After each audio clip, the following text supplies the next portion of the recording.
All right. Well, good afternoon, Carol as well. Good afternoon, everyone. Great to see everyone online today. My name's Daryl Barber. I'll just be presenting on behalf of the department this afternoon on the dairy and egg CRIS.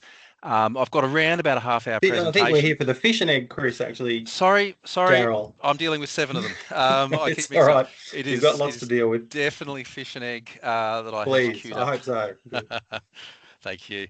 I do send my apologies from Chris McDonald, who is the notional lead of this work, not well today. But across the team from the department with you today, some of who you'll already know, we've got Joff Macrit and Shane Daniels with the Fish and Egg Export Programs.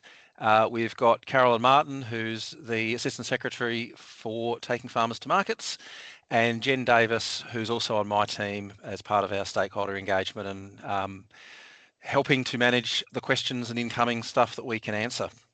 So I've got around about half hour of presentation to run through.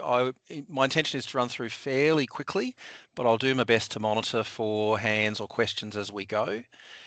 First half of the preso really deals with the basis of the model and sets the scene, and the tail end of the preso will get into some of the more specific details, including cost attributions within this arrangement. Sorry, Daryl, just before we go any further, I just want to let everybody know that we are recording this session, just so that we can hopefully disseminate it to those who are unable to attend today. So just a bit of a housekeeping note from me. Thanks. Yep, brilliant. Appreciate that, Andrew. So let's bring up the deck.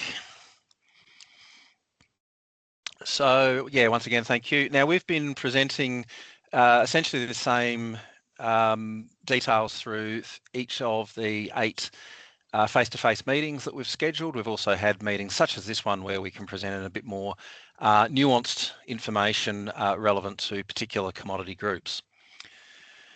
The first thing we highlight through the scope of these discussions is that we are working to the decision of government that has been made around the full return to cost recovery by 2029, 2030, and the trajectory that is. That is a decision that has been reached. Happy to hear views on it, but it is not something that this task force can actively consider as part of our work to develop new prices and modelling or any change to that decision.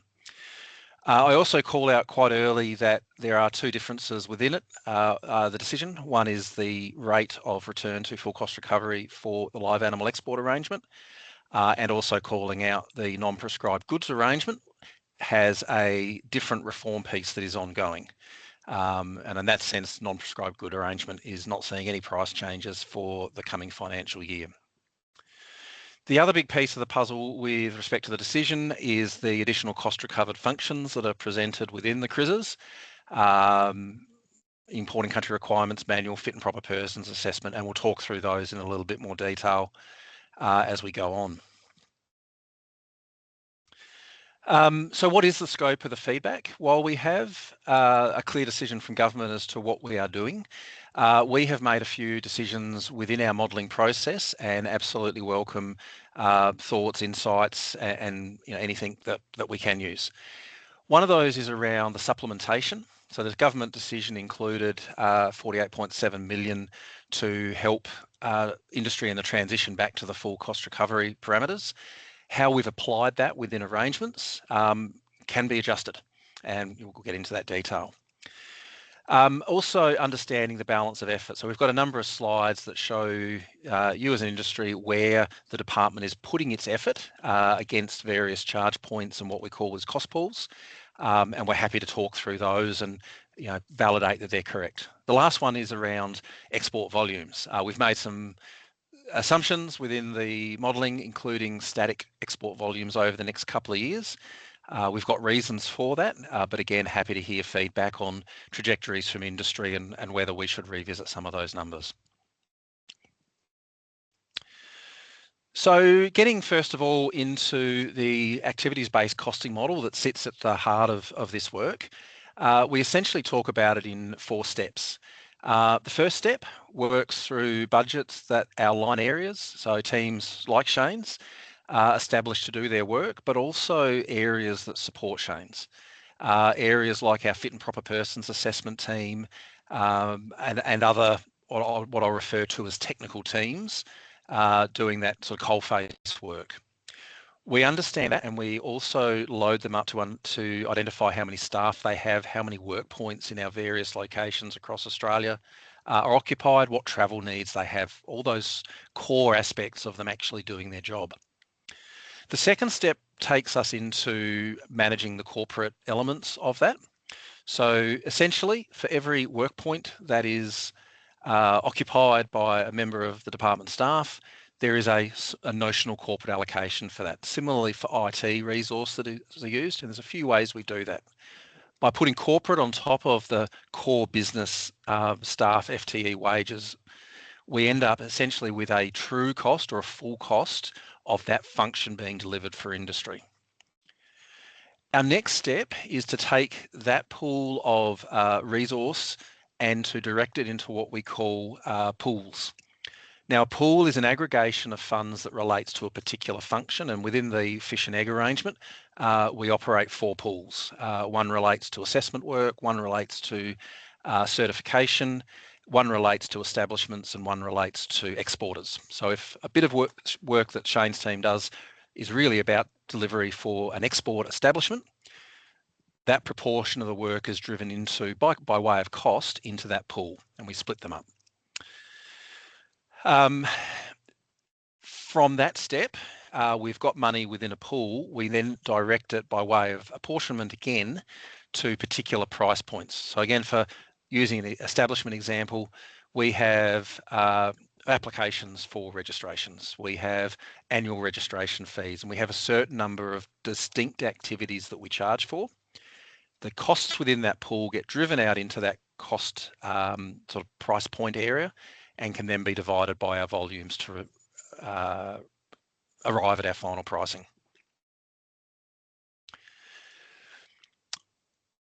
One of the big questions that keeps coming up is, fair enough too, indirect costs, that second stage of the activity-based costing model. So this is just putting it out there across all of our arrangements. Fish and egg, sorry, is at the bottom of this one.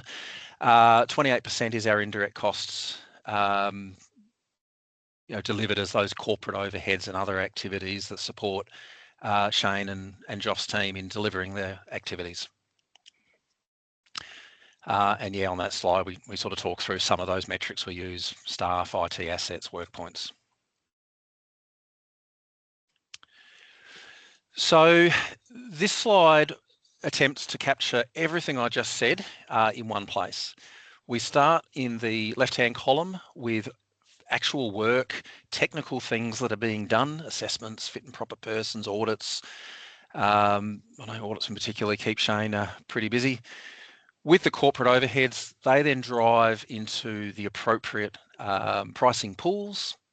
We split them up into the grey column, which is the pricing points, and then divide the pricing point by the volume of use to get a per unit charge.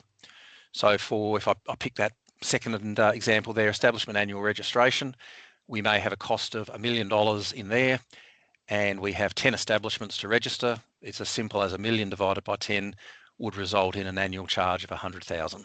Quite fictitious numbers there. We do have some real ones that will come up in a moment. Brief pause, not seeing any hands, so I'll keep running through.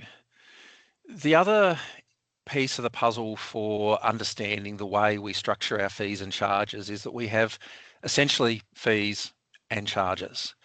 Fees relate to a fee for service, and in this picture here, it is that sort of pinky coloured side of the graphic. Direct regulatory intervention, where our staff go out and do an audit face-to-face, where we have certificates issued very directly out of a system. These are the sorts of things that are fees. Fee for service is really the good way to think about it. Got a few examples on the slide there, the sorts of things that are included. None of that happens though without the support of the regulatory system as a whole, the policy advice and the development and all the other pieces of the puzzle that we need. That's the right-hand side of the graphic here. Within this, we include review of applications that are being done, development of approved arrangements, the sanctions policies, and all those pieces of the puzzle that bring it together. One thing you will see de facto on both sides, and particularly if you're looking at your invoices, is certification activity or the document charges. We do have both a fee and a charge element to export documentation. The charge element relates to the policy and the general support of the system, while the fee sits over on the IT and the delivery aspect of getting that individual bit of paper or the electronic document in a form.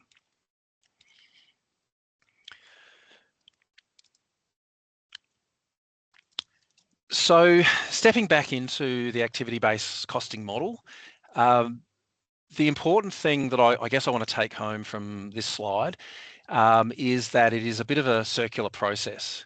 We try as hard as we can, and we get a lot of input from our regulatory areas to map activities from start to finish. We keep going through the process and asking, okay, here's the price that the model's telling us is appropriate. Is it appropriate? And if something doesn't look right, if volumes are out of kilter, because we work this as a circular process, we can go back through from step 3 back into step 1 and revalidate and work as best we can to get the right price and make sure the model is operating as it should. We hope, and we know there's a lot of detail to absorb, but we hope that the outcome is for that transparent and proportionate costing model for the activities we deliver. There are, as there are in any model, a number of assumptions. And again, as I said at the outset, happy to sort of talk through these and receive feedback either today or through the opportunities as part of the broader consult. We've assumed we've assumed static volumes over the 4 years. We've set those volumes at around about the average of the last 4 years. I say around about because obviously this last year we don't have final figures in yet. The risk is, of course, there's volatility or changes in markets that will occur that will upset the modelling a little bit, particularly in the last 2 or 3 years of what we've done. We've tried to reach an appropriate balance of fees and charges. Fees are great. They relate, as I said earlier, to things like audits and issuance of export documentation. If we do more audits, we charge you more. And so income and revenue should be, income is revenue, income and expense would flow up and down together as best as possible. But if we get that balance wrong, the modelling will again start to become a little bit unpicked in the later years. We've made fairly overt assumptions about both the wage price index, which is the majority of the department's costs, it is in wages, sitting at 3%, and CPI sitting at 2.7%. Both of those are within the target bands for RBA and for public sector negotiations, but either could change. And I think CPI is running a bit hotter than 3% at the moment. We've made some assumptions about where we put new activities into cost recovery. So those things like MyCore, CIFR is not relevant to this arrangement directly, fit and proper persons. We've also made assumptions that we already have all the regulatory tools we need at our disposal and that an importing country isn't going to require something new of us tomorrow. Those famous unknown unknowns. And we also assume that we continue to be effective with the current levels of service. As our work gets more complex, as again, importing countries require different things of us, again, that assumption may not hold to be true. So supplementation, again, at the outset, I said we had $48.7 million of supplementation that's been provided to support the transition to full cost recovery. This slide calls out quite patently, not everyone receives the same quantity of money. What we have done is looked at the size of each arrangement, and we've looked at the gap between revenue and expense for each arrangement to try and get a fairly proportional way. And for the most part, simply looking at the size of the arrangement as a whole, translates pretty closely to the supplementation received. Also detailed there is the return, the use of that supplementation over the 4 years. So essentially from a gap of, again, I'll use $1 million because it's easy to talk about, that gap is being covered through this supplementation 75% in year 1, or 750,000. Year 2, it's 50%, year 3, 25%, and by year 4, or 2029, 2030, there's no supplementation being put into these arrangements. The other supplementation approach that we have taken, there are a few prices across each of these arrangements that have decreased.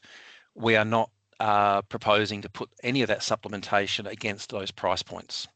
Where we are putting it and focusing that supplementation is into prices that are modelled to increase, again, to try and tactically manage and support that transition through.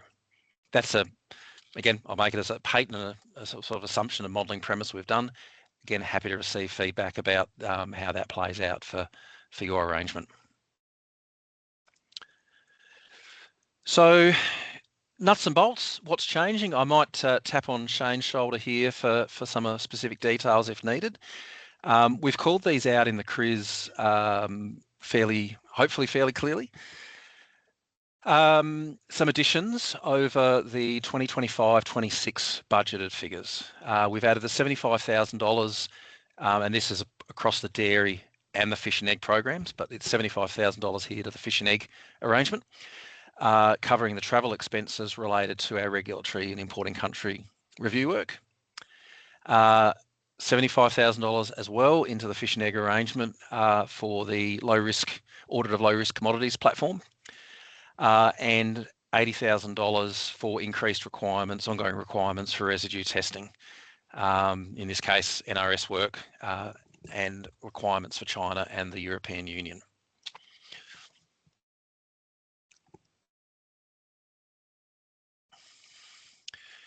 The other change, and I've thrown a red line through the cipher because that's not relevant to the additional charges within this arrangement.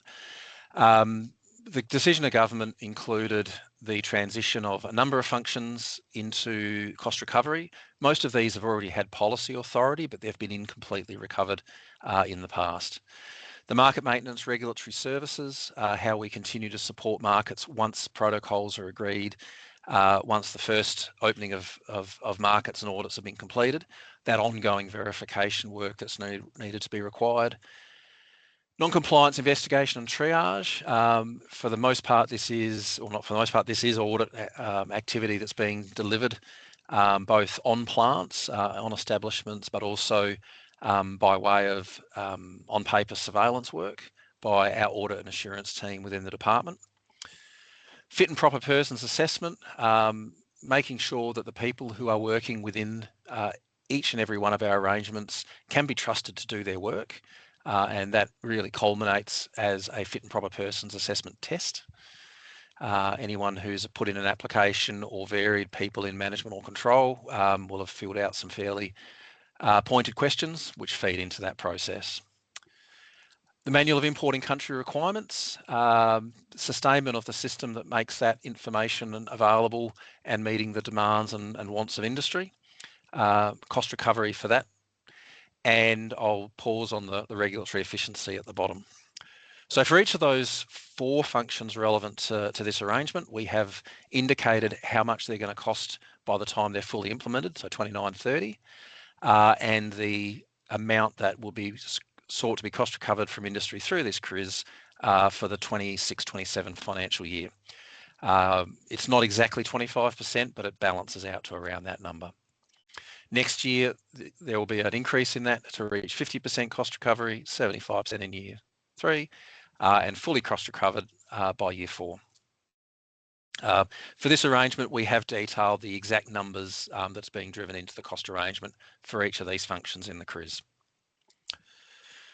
The regulatory efficiency function is a little bit different. It is a proposed new function, and I know people on this call will recall the deep work that Shane's group delivered to improve the system. What we're looking at here is that our regulations, our needs continue to evolve. We've got to make sure it remains fit for purpose and continues to support our industry rather than stay static. This is eligible for cost recovery under the Australian Government Charging Framework, which is why it's been included here. We need to go through a further discussion with all of the industries around how to pick the right projects to run, how to get the right governance around that. And that's something we're looking to communicate out separately. The big different part around the funding proposed for this, the $2.2 million talks about, again, the full implementation of it. The proposal we have made is to phase that in over 4 years. So we slowly build the program up, building up the resource in each of the regulated industries as those projects start to be developed. By the end, there's a decent little level of effort to really improve those regulations. So again, all those numbers hopefully are clear within the CRIS, and that will be pages 8, 9, 10 for fish and egg. One other one we keep calling out, it is of interest across most of our regulated entities, is the work that our international counsellors do, and making sure we contribute to support what they do for incident management, detain consignments, issues that happen on the ground in an importing country. But really what we're calling out here is that only 10% of our counsellor network is being funded through the cost recovery arrangements. And of the total counsellor bill, I'm just looking at seafood export, 0.5% is going in. So this is work that our counsellors do, but also in countries where we don't have a counsellor presence, it may be a locally engaged staff out of the local embassy who supports that activity. The work that Shane and Joff and the crew do behind the scenes on this side isn't there. That's part of the broader program. So let's look at some details now, I guess nuts and bolts here for fish and egg. This is talking about who within the system are we doing work for. 55% of the fish and egg arrangement goes towards exporters. And that really is the people who are pushing for export certification and activities. 43 is around the establishments where things are prepared, including vessels, on land, preparation sites, etc. And the small amount there, the 2%, towards the additional organic services, organic certification work that's being done.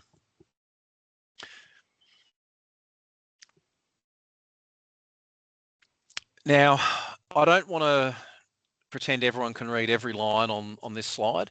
What we have presented here, though, is the full price list, including all 4 years of proposed pricing as detailed in the CRIS. Really, the take-home message here is within the pie graph.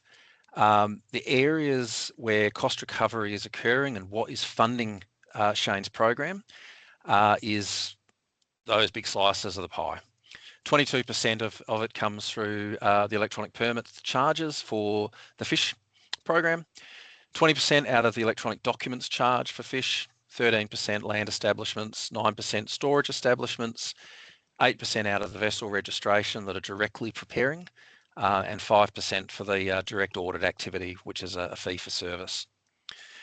I've cut it off at 6 particular examples, largely because I've hit 75% of the arrangement. But it is sorted from greatest to smallest in the legend beside the pie chart there.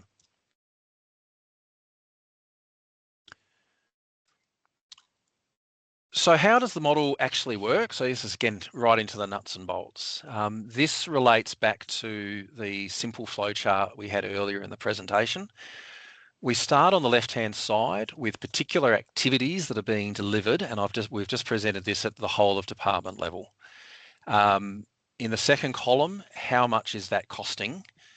And in the middle is to which pool is that costing? So we've picked up here in the first instance our establishment levy pool across the full arrangement. $1.71 million worth of effort, and we can see, I'm just doing a quick scan here, as it is for most of the department, the majority of that comes out of workforce business management, essentially our staffing activities. The way the costs of that pool are driven back out towards individual price points, and these price points you should be able to see them in the CRIS and in your invoices, is the circles on the right-hand side. Each of those receives a proportion of the total pool, and those numbers, I'll pick the top one there, egg establishments, $170,000 of establishment cost each year. We would divide that number by the number of registered establishments to derive the establishment charge on an annual basis. So hopefully you can sort of see there where sort of the money flows from an effort and cost perspective through to who is paying for it by way of those charge points. Just doing a brief pause, still not seeing hands. So I've got one of these for each of the 4 pools that operate for this arrangement. So this one now looks at the exporters levy pool. We charge exporters through a number of avenues. We do health certificates. We've called it health certificates here. I know correctly it should be a document. Health certificates, what's used in our cost recovery modelling. The charge for documents for eggs, the charge for documents for fish, the charge for permits and for eggs and fish. And again, we know the sort of proportional split between eggs and fish within this arrangement. The majority is coming out of the fish side of the business.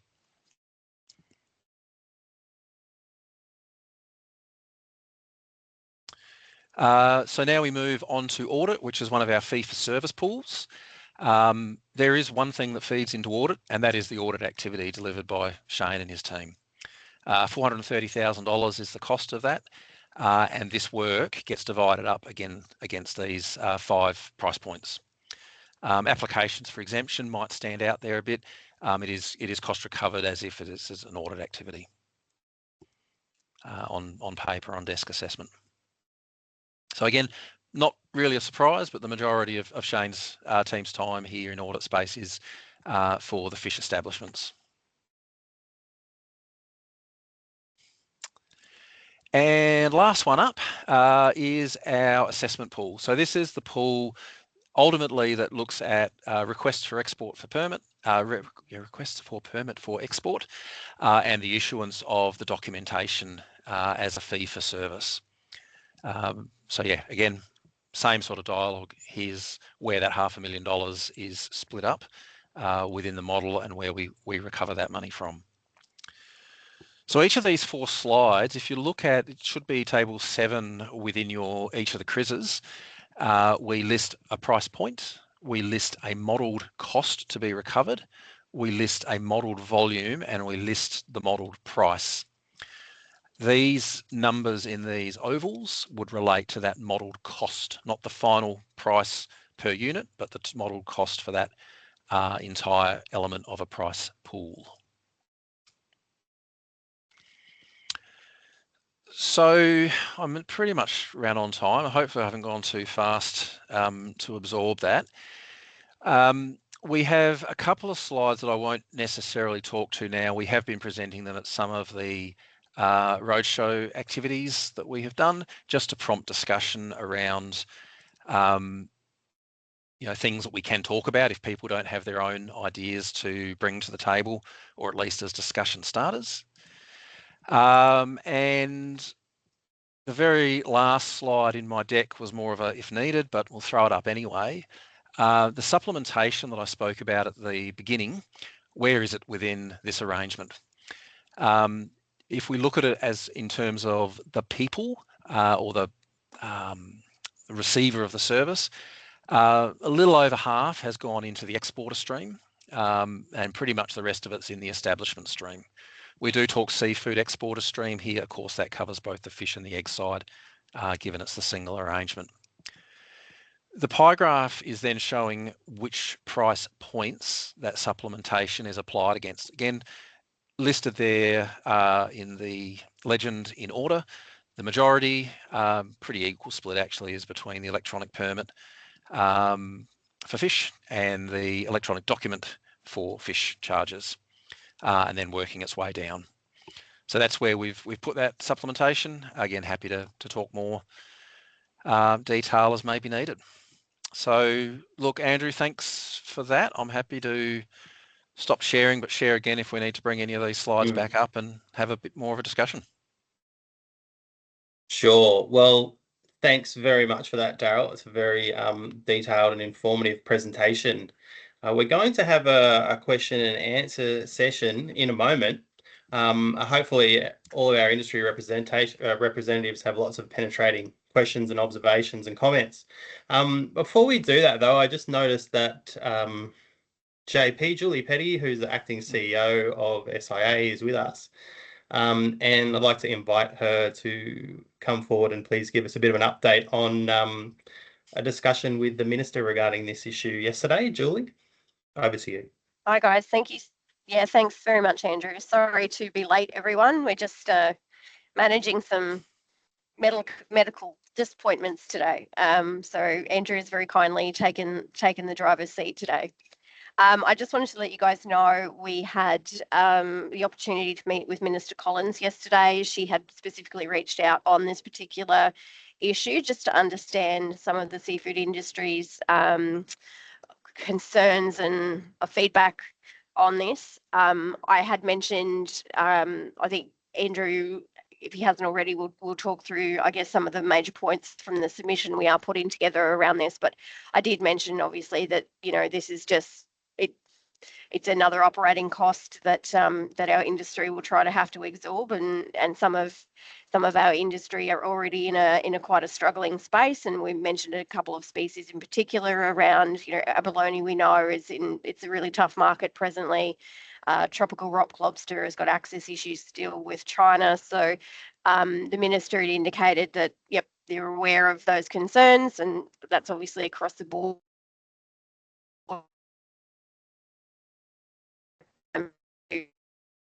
Feedback. I did say that it's really important for us to have obviously the right kind of data and transparency coming through regarding how the costs are calculated, how that is coming about, what's driving costs in behind this system as well. And I guess if we're looking at this as a potential, additional investor in this system, what is that ROI? How do we have that conversation around in input into how the funds that we contribute are to be spent and invested, and where they're best directed. So we did have that conversation as well. And I will say, as part of our submission development, we're reaching out and chatting across a number of the ag sectors. So Andrew and I have already been in touch with a number of people from the red meat sector as well as horticulture. And so I think our feedback is fairly common across most of the sectors. We're pretty well all on the same page. Great. Thanks very much for that update, JP. Glad you could join us. Some good points there as well. Before we move on to the Q&A, I would just note that, so if you want to get involved, please go ahead and raise your hand. Otherwise, we do have I think a dedicated Q&A sidebar, so you can put your questions in there.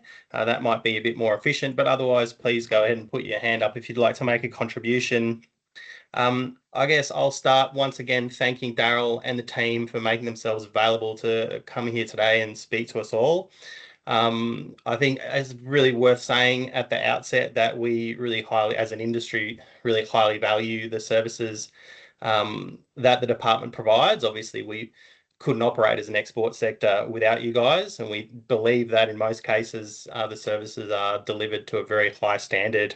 And by the same token, we also acknowledge that the trade regulatory landscape globally is becoming far more challenging, complex, and there's more demand on the services that you guys are providing as a result of that, and that's driving partly, I guess, this funding gap. But at the same time, thinking about the work of the task force and the decision of government to move all of these costs onto industry, we definitely have some concerns and questions, some of which you've already heard from JP. I think you've already heard from other industries. But it's safe to say that, we have these questions around both the process and the upcoming implementation. I guess I'll just start with my question, which I guess, it's the first thing that stood out to me was the total amount of the cost recovery program to be increased over the 5 years relative to where it is now. And the proportion for seafood, for fish and eggs, was 77%.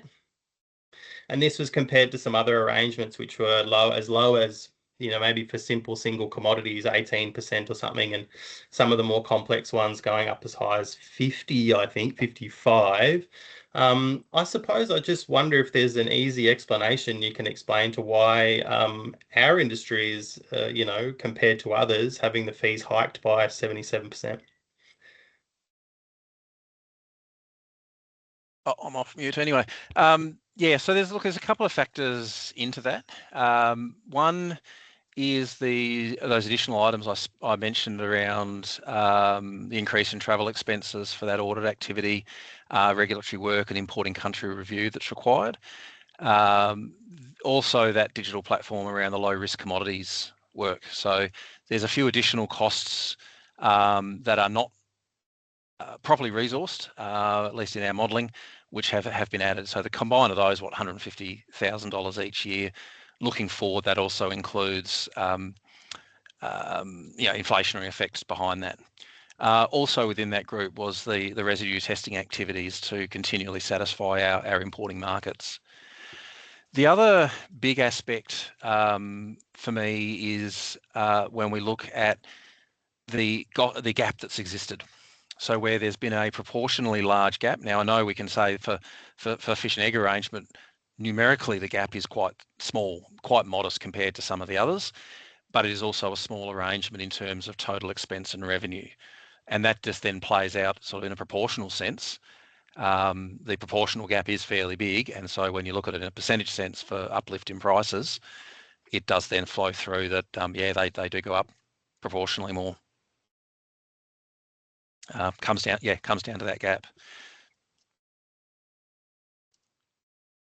Thanks, Daryl. All right. Well, I have more questions too, but for the moment, I think it's best to let our friends from industry join the conversation. So I'll call on, first of all, Leslie Leyland. I should be able to unmute you. Yeah. Oh, you're good? Okay, yep, go for it. Hi, everyone. I've gone through this in quite detail and obviously sit with the Seafood Export Consultative Committee. The biggest thing for us is transparency with the department.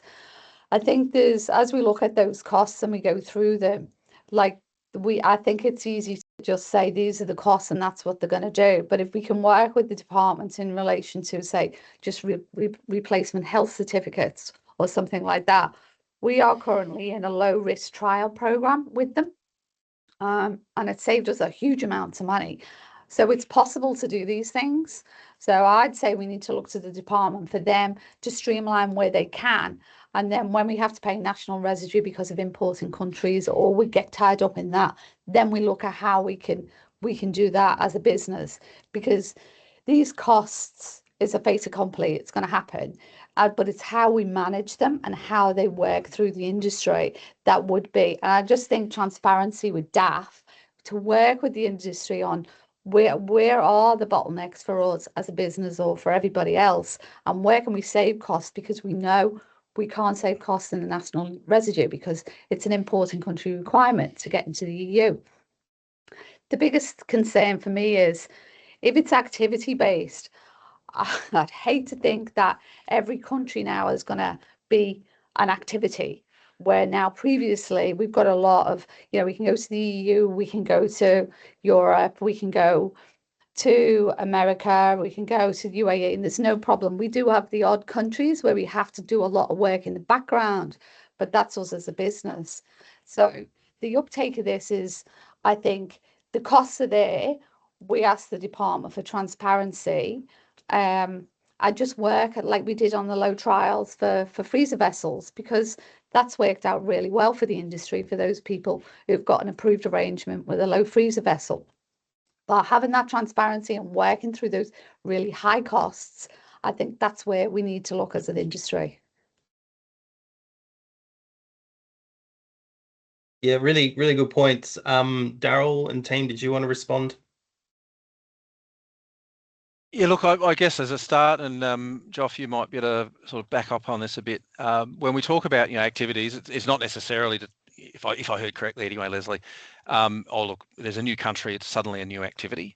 When we talk about activities, for me, that is a proportional sense of what Shane's team are doing. Now, maybe the introduction of a new country or a new importing requirement means Shane needs to do a whole heap more work, or it may not.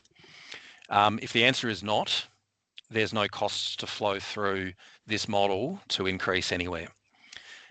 We'll look at the proportions. Yeah, look, I know the replacement certificates is always an interesting one. I know we've done some work through this group and the department earlier to consider, well, what is the actual effort required to get a replacement certificate? Why do these things happen? Off the top of my head, I think the work in our meat sector was 2 to 2.5 hours initially. We've moved on a little bit from that in the digital world, but there are real costs where replacement certificates are needed. But yeah, I totally hear the call on.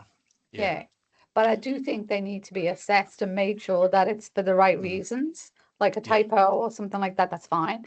And if it's sheer neglect, that's fine. But if it's something that's outside people's control, it'd be really good to be able to sort of, get an AI tool to work out, this should be charged, this shouldn't be charged, because it just flows on to the industry. That's all. And that's just one example. Yeah. And look, I totally hear that last point as well, to understand what's charged and what's not.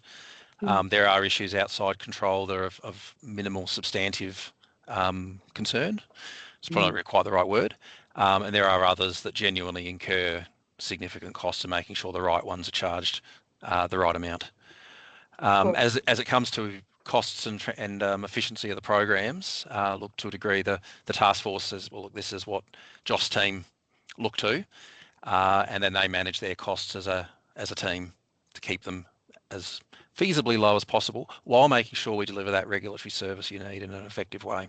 But Joff, do you want to add to that? I wasn't going to add to that, but what I was going to say, Leslie, and you mentioned the SEC committee, and there's a standing agenda item on there about all the finance stuff. So I'm wondering, and it's not going to solve the problem right now, but moving forward, there's an opportunity to regularly check in on, pick one or two or whatever. We'll have our finance colleague, but we've got all the right people in the room to have those discussions, which is what I've experienced in some of the other commodities when I've worked in them. So I make that offer now, subject to the chair's agreement, because I don't chair the meeting. But that's right. I totally agree, because there's the transparency. We're all working together, and we can feel like, well, we could probably reduce these costs or work on these costs as an industry together. And I think that's a good point. So thanks. Yeah, thanks. That's great, Joffred. Thank you for that offer. We do have actually the acting chair of the SEC in the room today with us. It's JP. I don't know, JP. Before we go to Peter, if you wanted to jump in on that point, was it? Oh, I can. Yeah, I was just going to say, I think that's really, Leslie raised some great points there, and I think this is a very similar kind of process and conversation, I guess, to what we've already had with the department a number of times around things like the biosecurity protection levy. The upshot of that whole process was the establishment of that biosecurity sort of funding advisory committee, things like that. Like, I think some of our feedback that will be included in the submission is very much along the same lines as with the biosecurity levy, that it's around that transparency, it's around understanding, how those, where efficiencies might be, and how industry can co-develop and work with government we still need to achieve a win for both parties, but how we do that together in an effective way is important. And certainly some of the learnings through the process of the biosecurity protection levy have been that, even within the departments, your own ability to track some of the costs, etc., is quite challenged, because there's activity across a number of different segments and departments. So I feel like there's already been some learnings that will be important for this process as well.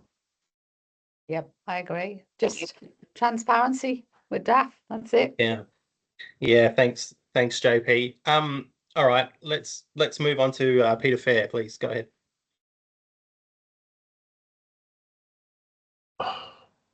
Thanks, guys. Like Leslie, I'm also a member of the SEC, and we appreciate, I think, the engagement that the industry is having with the department, which is great. I'm just wondering, in regards to the building of the model, going back a number of steps, which to me appears to be quite an internal process. I'm just wondering, has the department looked to get some sort of independent verification and testing of the model?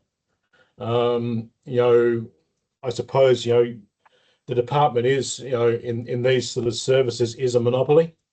We don't have the ability to go anywhere else, unlike we do in commercial reality when we can go to tender and get different quotes and so forth. So I'm just wondering, has there been any sort of independent, testing and verification of this model? The model, well, simple answer is no. We haven't had an order to come through and pull this apart. The model itself, we often refer to as the PwC ABC. PricewaterhouseCoopers were key in developing it to its current state, and is the model that we have used sort of quite consistently over the last period of time. I think it's as blunt as I can be, Peter. Well, I mean, on that point, if it's been put together by PwC, wouldn't it be a good idea to have somebody come in and test it again? Yep, take it on board.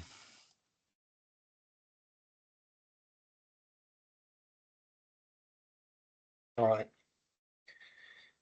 Thanks for Peter. Thanks for that, Peter. I think those are really important points. One of the issues that have been pointed out by others is indeed the kind of, I guess, the lack of scope of the Trade Sustainability Funding Task Force to actually examine the department's own cost base and expenditure in this cost recovery program to look for efficiencies. And so, maybe an independent review of some sort might have been helpful. Let's move on now to Daniel Casement.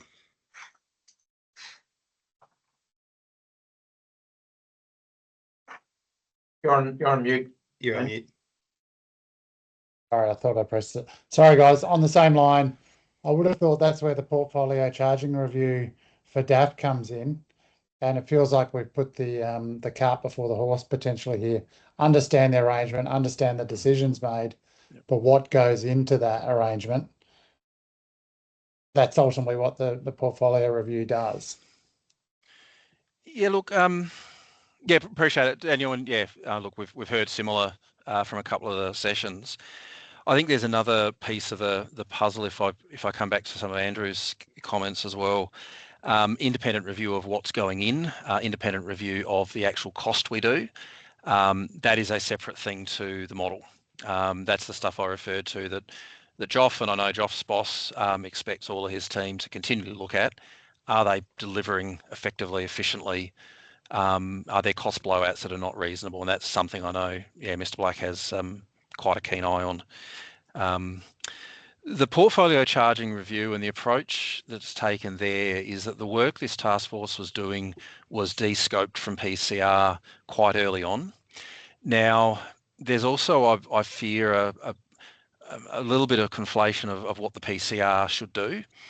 The PCR at its heart is around understanding what the department is doing. Is the department charging for the right things? Are there things that the department should be charging for that it's not? And are there things that the department is charging for that it should not be? So both sides of the ledger. And we would be saying that this task force has actually taken a very clear focus into the export arrangements, including those swing items, in doing what the PCR would have done. The PCR doesn't have a particular mandate to go in and ask the question, is a business unit delivering its service at the minimum cost that is effective at meeting a regulatory requirement? That's a different obligation we have as public servants under the finance guidelines, but it's actually not something the PCR itself would unpick. reasonable explanation, and I can work with that. I guess, you know, many of us have been public sector leaders in the past, and yes, we're bound by a set of code of conduct and code of ethics and all those things, and it's kind of nice to hear that your manager wants you to do the right thing. But as industry, where we continually see costs go up, I'm not sure that fills anyone full of hope that the conversation's at the right level and the objectives are one and the same. Yep, no, totally hear where you're coming from, Daniel. I think it segues nicely back into some of Leslie's comments as well. Where's that transparency? Where's that proof?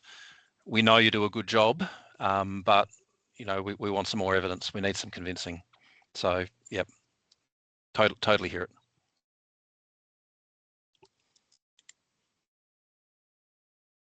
All right. Thanks, Daniel. I'm not seeing any more questions from the group at this time, but I'll jump in with one of my own, if that's all right. If we can think again about the regulatory efficiency program. I saw you had a description box there of what that program is about, which is kind of clear enough, but there wasn't any real detail I could see in there around kind of actual priorities. And I suppose the broader question is also, given that industry will be funding this regulatory efficiency program, what role do you envisage for us to be involved in the priority setting process and in design of that program, given it's our money that you're using? Yeah, I'd be interested to hear a little bit more about how you see that happening. And also the other question around is sort of I guess, an expected return on investment, because some of the efforts in the past, and by the department's own admission in the draft CRIS, to introduce greater efficiencies for some of these services. So, for example, NextDoc. Leslie also spoke about the risk-based audits, but these haven't delivered, I don't think, the savings that you guys expected. So I suppose if you could just comment again on what kind of return on investment for our money you're expecting from that. Yeah, sure. So look, the goal ultimately of the reg efficiency program is to look at how everyone can get the system to work better for their needs, keep it alive, keep it contemporary. What is going to be really important in that is how we have good governance, and what we're thinking through is the model essentially leveraging the industry consultative committees to get the right ideas at the table. And while, to be blunt, the ICCs may not have the final say on yes, no, they are a key part of designing where this has to go. I say not having the final decision, it's money that ends up in the government's purview. You know, there's a technical sign-off point, but again, what I've been hearing through with Tom and others in the senior team, how is industry a part of this journey, and how do they actually set the goals of where we go? The ROI one, and I guess, you know, I've had this discussion at a couple of the meetings now. The statement in the CRIS of, look, some of the efficiencies we wanted have not been delivered, is broad. It actually harks back to the 2020-2021 CRIS, which spoke about broader regulatory reforms. IT is a piece of the puzzle, but it never actually said NextDoc is going to make things cheaper. It said that there are other regulatory reforms, better audit, risk-based approaches to what we do, that arguably was actually the cornerstone of that. You know, look, it sounds like I'm trying to defend it now. The other challenge is, look, we can put as much downward pressure on some prices. In a complex world, things may go up anyway. I just wanted to sort of throw that one out. I don't know if Carolyn wants to expand, given NextDoc and TFDM's her purview, but yeah, Carolyn. Look, there's been efficiencies driven through the changes that come with NextDoc. Whether they're cashable savings is one of the things that we continue to try and unpack, particularly in these conversations. And there's two sides to this coin: the efficiencies that have come from us as a department, which is where which should contribute to a saving, versus the things that we're delivering for industry. So the focus of NextDoc was really to deliver efficiencies for industry, and I want to say I hope you're feeling it. So some of the things that I guess I want to talk about is seafood went into next stock in late September 2024. I need to check my figures here before I go too far off. 30th of September 2024. What we know that delivered for you is the ability to self-service if you choose to. So in the existing X-Doc model, the previous X-Doc model, you were required to use third-party software providers for all your transactions with the department. With Nextdoc came the ability for you to get that certification direct from us, which means that there was the ability to find a saving if you choose to come to us for that documentation. You no longer have to provide a pay for the software because you can directly access that and get your certificate through the department if you choose to. As well as that came the ability to increase remote printing. So what I know from the journey that we've been on the last time I got stats is historically 26% of certificates were printed in our regional office, which came with the cost of having to come and pick those up from us or get a courier or have them sent to you. The current figures are about 2%. So again, there's a saving for industry that have changed their practices around when they used to remote print, when they used to print in our office to now not needing that service from us. That's a savings for us in the sense that we're no longer providing that service, and that's allowed people to go and do other higher priority work, which is where there's the cashable benefit thing comes in. Other things, we removed blue paper. So again, you don't need the blue security paper that you needed to have with X-Doc. It's a burden for industry to maintain that blue paper and the control of that blue paper. It was also a cost for us to source that paper, etc., which you no longer have in Nextdoc. Replacements and amendments, again, work was done to actually, rather than in the past, you needed to fill in a form, email that form to us. We would have to do things in the back end of the system. That can now be done directly through your third-party software or through the online service portal. So saving you an administrative task and saving us a back-end task and streamlining that process for ourselves. There are a couple of other things which is around direct communication. So now you can talk with us through the Nextdoc product. You don't have to email us. And then also attaching documentation. Again, in the Xdoc world, you couldn't attach your documentation, so you needed to email that to us. And then we had to go and pick that up to bring that back in terms of our approval process. So all of that has been provided in the Nextdoc product, which should be providing efficiency for you as well as some for us. But that cashable benefit's hard for us to equate for because we're doing other activities instead of that. Other things that I just touch on, or should I shut up? Is that enough, Andrew? Oh, well, I was just going to say that, Carolyn, no one is saying that Nextdoc system is not good and doesn't offer us a better service. My question was just really about, you know, the cost and the efficiency side of things. We acknowledge that it's a great service and we're grateful for its implementation. I guess the point I was trying to make was around, as you alluded to yourself, although it did take some burden off the department in providing the service, it's hard to figure out what kind of you use the term cashable return on investment there is. That was the point. So yeah, no, please know that we value your services and love Nextdoc. Nice to hear. Andrew, just a quick one from me, and I apologise. I have to jump to another 2 o'clock meeting, but Shane is still here. The offer's there if anyone wants to chat outside of this about anything. Shane or myself will make ourselves available. And I think Shane may have, should you wish it, some commentary around the deep work or the low risk audit stuff. But I have to go. Thank you very much for Thanks, Joffrey. Yeah.